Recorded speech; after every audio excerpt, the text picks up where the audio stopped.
Narito ang listahan ng pinakamabilis na nabentang luxury na sasakyan noong February 2026. Mahalaga sa mga bumibili ang estilo, performance at inobasyon. Hindi nila masyadong iniintindi kung matipid ba ito sa gasolina o kung gaano ka-practical ang sasakyan. Ang mahalaga sa kanila ay kung gaano ito kasaya gamitin at ang kabuuang karanasan. Ibahagi ko sa inyo ngayon ang listahan ng pinakamabilis na nabebentang luxury na sasakyan batay sa datos ng CarEdge at Market Day Supply o bilang ng araw para maubos ang stock sa US sa kasalukuyang bilis ng bentahan. Ibahagi ko rin ang mga paborito kong sasakyan na gusto kong pagmamay-ari.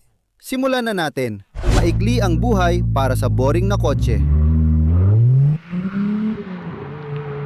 Ang unang sasakyan ay ang Lexus GX na may Market Day Supply na 30. Ngayon, ang GX ay may bagong 3.4-liter twin-turbo V6. Kahit may ilang recall, hindi ito naging hadlang sa dami ng bumibili dahil sobrang popular pa rin ang sasakyan. Maraming tao ang mahalang tatak, ang pangalan Lexus. Marami pa rin ang nagtitiwala dito kahit na may ilang mga issue. May kabuwang 2,378 nito na binebenta pero sa nakaraang 45 days, nakabenta sila ng 3,593 units sa buong US. Kahit na may mga recall at posibleng problema sa makina, marami pa ring may kakayahang bumili na may tiwala pa rin sa produkto ng Lexus. Ang panimulang presyo ay $80,947.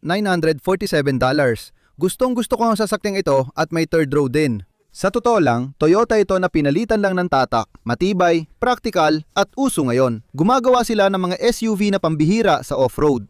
Mabenta talaga ang mga sasakyan kahit mahal. Ngayon, dahil may pautang ang mga bangko, pwede kang kumuha ng loan hanggang 7, 8 o 9 na taon. Marami nang hindi iniintindi ito. Bibilhin pa rin nila at kaya nilang ipaliwanag. Ang GX ay gwapo, kaakit-akit na off-road SUV na gawa sa truck platform at kayang harapin ang lahat. Gustong-gusto ko ang itsura at estilo nito. At kahit na may ilang recall, isa pa rin itong dekalidad na sasakyan mula umpisa hanggang dulo. Isa ito sa iilang Lexus na talagang bibilin ko kapag naayos na ang mga issue sa makina. Ang pamalawang sasakyan na talagang mabenta sa luxury car segment ay isa sa matagal ko ng pinupuri. Marami akong gustong Lexus na sasakyan pero particular ang 450h Plus. Iyon ang plug-in hybrid. Makakakuha ka ng 50 to 60 kilometers na libreng biyahe gamit ang kuryente, may magandang performance at nakakabit sa isa sa pinakamaasahang 4-cylinder na makina. Sapat ang espasyo para sa pamilya at kaibigan at maganda ang itsura ng maliit na SUV na ito. Kahit alin sa mga hybrid na sasakyan ng Lexus sa NX series, na siya nilang mas maliit na subcompact ay talagang swak na swak. Nakakatuwang pakiramdam, parang ang saya-saya. Gustong-gusto ko ang itsura nila. Sa totoo lang, kakaunti lang ang kasing gandang sasakyan ngayon na may 30 araw na Market Day Supply. At sa nakaraang 45 araw, nakabenta sila ng 3,776 na unit based sa datos ng CarEdge. Lahat ay may panimulang presyo na $54,465. Kaya hindi sila mura pero may sapat pa ring tao sa top 10 hanggang 20% na nakikita nilang kaya nilang bumili at bigyang katwiran ang pagbili ng mga magagandang sasakyang ito. Gaya ng sabi ko, siguradong bibilin ko ang 450h Plus NX. May performance, estilo at free range silang magmaneho papunta at pauwi ng trabaho, i-charge araw-araw at hindi gagamit ng gasolina tuwing tag-init. Napakatipid nila, maganda ang performance at napakaganda rin ng itsura nila. Sino ba ang ayaw ng NX Hybrid? Maraming salamat sa lahat ng bagong miyembro na sumusuporta sa channel. Kung gusto mo ng sarili mong emoji, priority ng mga tanong, sneak peek ng bagong video, o gusto mo lang suportahan ang channel, siguraduhin pindutin mo dyan sa baba, pindutin mo ang link na yan. Yan na ang gagawa ng lahat para sa'yo. Maraming salamat ulit sa inyong lahat. Pangatlo, ang Lexus RX Hybrid na mas malaki kumpara sa NX at may dagdag kapasidad. Nakakalungkot noong 2021 na magpaalam ang Lexus sa 3.5-liter V6 pero hindi pa lahat ay nawala. Meron pa rin silang kombinasyon ng 2.4-liter na turbo at hybrid o kaya ay 2.5 litro na 4-cylinder NA engine na may hybrid. Ito ang mga hybrid na bersyon ng Lexus na talagang mahusay nilang ginagawa. Lexus at Toyota ang nangunguna sa hybrid at ECVT systems, walang kapantay at tiwala ang mga tao sa kanilang kakayahan. At ang Lexus RX Hybrid ay ang sasakyang yon na may 30 araw lang na Market Day Supply. Hindi na nakakagulat kapag pumasok ka sa dealer at napagtanto mong kailangan mong maghintay para makuha ang bago mong RX Hybrid. Sa nakaraang 45 araw, nakabenta sila ng hanggang 7,420 unit. At lahat ng yan ay may panimulang presyo na 60, $4,300 at $74. Hindi sila mura pero gusto ko sila. Magandang disenyo nila, ang gaganda nila. Sa ilang pagkakataon, may mga tao na bumabalik sa mga lumang modelo at tinitingnan nila at baka bumili pa sila ng 2020 o 2021 na modelo para makuha ang V6. Pero dito, hindi ka magkakamali. At wala naman talagang naging malaking problema sa mga 2.4 turbo o sa 2.5 liter na 4-cylinder NA na makina. Talagang matibay ang mga ito. Ang pagiging maaasahan ay parang gitnang pangalan nila. Sa totoo lang, ang Lexus ay may ilan sa pinakakaakit-akit, komportable at mahusay na gawa na luxury SUV sa merkado. Sa mga naniniwala ang Lexus ay parang Toyota lang at hindi tunay na luxury car, meron din akong para sa inyo. At ito ay isang napakasikat na modelo, nagsisimula sa humigit kumulang 200 at 4,981 na dolyar.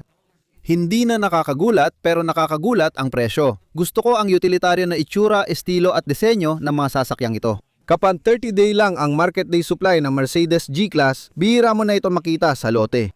Kaya naman, sa nakaraang 45 araw, nakabenta sila ng 1,417 na G-Wagon na ito. Maraming tao ang may malalaking pera.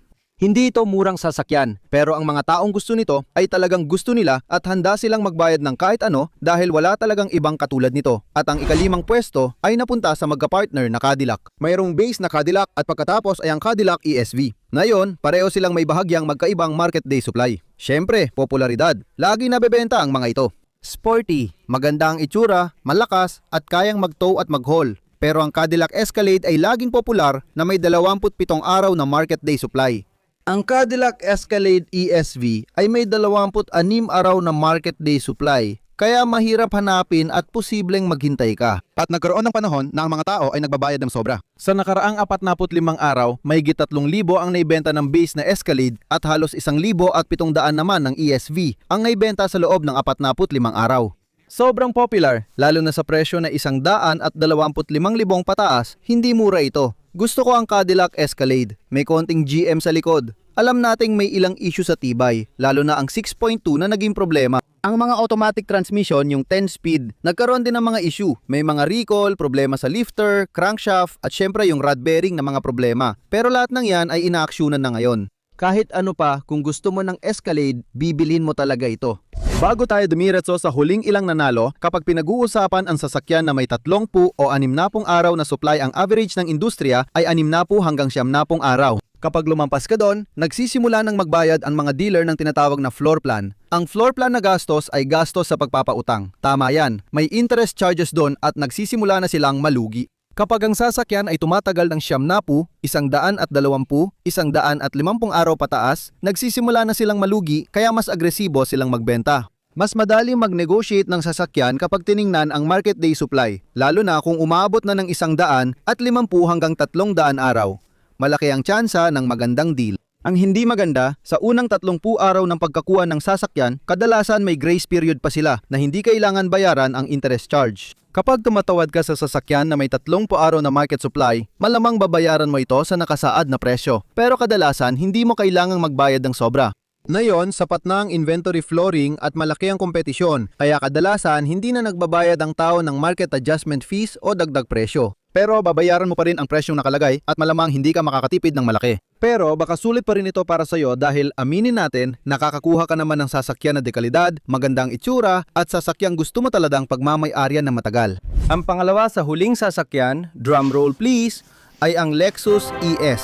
Isang magandang sasakyan na ititigil na. Nawawalan na ng hatak ang mga ito. Ang Lexus ay kumikilos na ngayon patungo sa mga hybrid, EVs at syempre marami sa kanilang mga SUV. Sa kasama ang palad, unti-unti nang nawawala ang ES model. Nagsisimula na rin itong bilhin ng mga tao dahil ang Lexus ES na may halos 25-day market day supply ay mahirap nang makuha at lumiit na ang merkado. Sa nakaraang 45 days, nakabenta sila ng hanggang 3,278 units. Tama yan, napakarami niyan. At isipin mo, nagsisimula lang ang presyo nito sa $50,000. Sino ang hindi magmamahal sa Lexus ES? Isa ito sa pinaka-maaasahang sasakyan ng Lexus. Ang huli, at kung hindi ito ang pinakamahusay, may 20-day market day supply lang sila. Gayun din, sa nakaraang 45 days, nakabenta sila ng hanggang 3,650 na sasakyan na nagsisimula sa presyong nasa $51,503. Nasabi ko na ito dati, gustong-gusto ko ang Lexus NX 450h Plus dahil plug-in hybrid ito, pero mas pipiliin ko pa rin ang Lexus NX 350. May kasamang 2.4 liter na turbo 4 at maraming magagandang amenities. Kompetitibo ang presyo nito, kaakit-akit ito. Kumuha ka ng may F-Sport. Ang ganda ng itsura, talagang kamangha-mangha ang mga ito. Gustong-gusto ko sila. At sigurado ako magugustuhan mo rin. Subukan mong imaneho, malalaman mo kung ano ang ibig kong sabihin. Mas malambot ang takbo nito, hindi ito masyadong sporty. Kung gusto mo ng mas agresibong takbo, di mo ito makikita rito. Baka mas bagay sa'yo ang BMW X3. Mas malambot at komportable ang mga ito, pero di bumaba ang kalidad at tatagal. Maganda pa rin ang itsura ng sasakyan. Marami ring nagtatanong kung buhay pa ang luxury car market dahil marami ang usapan tungkol dito. Hindi, karamihan talaga sa listahang ito ay luxury na sasakyan. Tama. Sa kabuuan, kung isasama mo ang mga sasakyan luxury at hindi luxury, karamihan sa listahan ay puno ng mga luxury na sasakyan, karamihan ay mga sasakyan ng Lexus. Kaya malinaw na indikasyon ito na ang mga taong bumibili ng sasakyan na yon na may pera ngayon ay yung mga may mas magagandang credit score, may kita pa rin at bumibili ng sasakyan.